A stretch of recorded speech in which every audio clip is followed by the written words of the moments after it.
இதுவரைக்கும் நம்ம வீட்டு கிச்சன் சேனலை சப்ஸ்கிரைப் பண்ணாதவங்க கீழே உள்ள ரெட் கலர் சப்ஸ்கிரைப் பட்டனை ஆன் பண்ணிக்கோங்க. பக்கத்தில் உள்ள பெல் பட்டனையும் ஸ்டார்ட் பண்ணிக்கோங்க. This is my humble request. உங்களுக்கு என்னோட வீடியோஸ் உடனே வரும். அனைவருக்கும் வணக்கம்.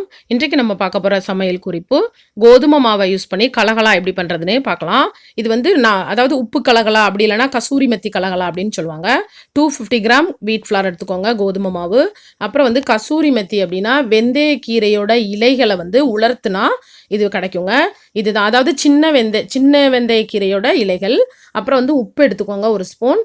அப்புறம் வந்து இது வந்து ஓமமும் சீரகமும் கால் ஸ்பூன் எடுத்து நான் வந்து நல்லா இடித்து வச்சுருக்கிறேன். 1க்கு 2 இடித்து வச்சுக்கோங்க. அப்புறம் வந்து கீ வந்து ஒரு 50 ml நான் யூஸ் பண்ணுறேன். நீங்கள் வந்து கீக்கு பதிலாக ஆயில் யூஸ் பண்ணிக்கலாம். இப்போ ஒரு பாத்திரம் எடுத்துக்கோங்க.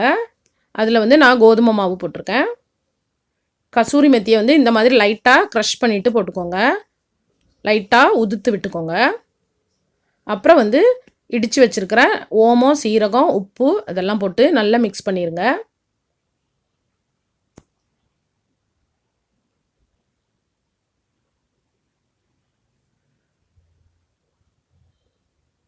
நல்லா மிக்ஸ் பண்ணதுக்கப்புறம் நம்ம வந்து கீயை போட்டு கொஞ்சம் எல்லா பக்கமும் நல்லா படுற மாதிரி ஃபுல் அந்த கீலேயே நல்லா மிக்ஸ் பண்ணி எடுத்துக்கோங்க.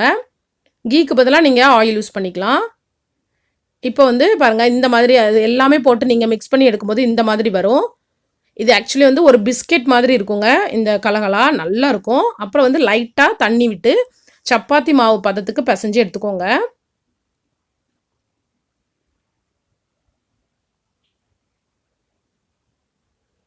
இந்த மாதிரி நல்லா பிசைஞ்சு எடுத்துக்கோங்க. கொஞ்சம் கொஞ்சமாக தண்ணி விட்டு பிசைஞ்சிக்கோங்க.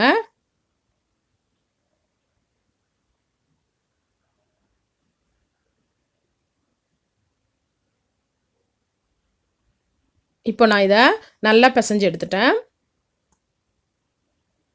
கொஞ்சம் ஹார்டாக இருக்கணும், அதே சமயத்தில் கொஞ்சம் சாஃப்டாகவும் இருக்கணும். அதாவது ரொம்ப கொஞ்சம் கட்டியாக இருக்கணும்னு சொல்லுவாங்க, அந்த மாதிரி கொஞ்சம் திக்காக இருக்கணும் மாவு. பாருங்கள் இந்த மாதிரி. அதே சமயத்தில் சாஃப்டாகவும் இருக்கணும். இப்போ நம்ம இதை ஒரு 1/2 ஹவருக்கு ரெஸ்ட் எடுக்க வச்சிடலாம். மூடி ரெஸ்ட் எடுக்க வச்சுருங்க இந்த மாதிரி.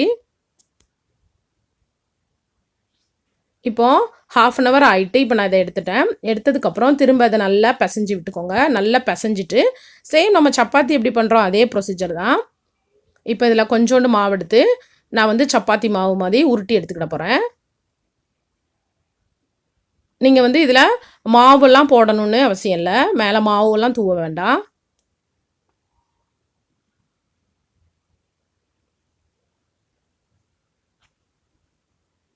அப்புறம் வந்து நீங்கள் இதை கொஞ்சம் திக்காகவே, அதாவது ரொம்ப தின்னாக உருட்டிடாதீங்க. திக்காக இருக்கட்டும், கொஞ்சம் திக்காக இருக்கட்டும். அப்படின்னா தான் நீங்கள் அது வந்து உங்கள் கலகலா வந்து நல்லாயிருக்கும். இப்போ இதே ரெடி ஆகிட்டு அப்புறம் ஒரு ஷார்ப் நைஃப் எடுத்து இந்த மாதிரி கட் பண்ணி எடுத்துக்கோங்க.